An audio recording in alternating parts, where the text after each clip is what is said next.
На оваа величествена вечер ја имаме сестра Ефимија од манастирот Рајчица.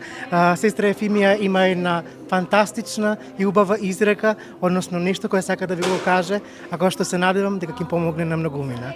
Добро вечер, како сте ми? Добро вечер, драго ми е што на покана на господјата Елена Пандева сме денеска тука и можеби сите присутни, веројатно и вашите гледачи, следбеници ќе се прашуваат што прават монаси на еден ваков настан од ваков вид. Меѓутоа, ќе ви одговорам со тоа дека монасите живеат за да ја слават убавината.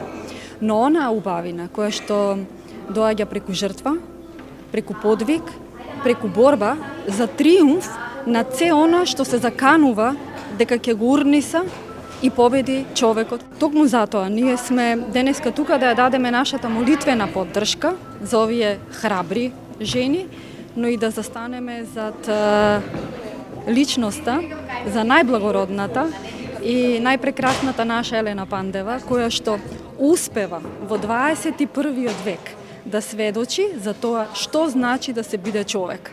Таа успева не само да создаде убавина, не само да сведочи со убавина, туку да се бори заедно со борците, да плаче заедно со расплаканите, но и да победи со победниците. Благодарам. Благодарам многу.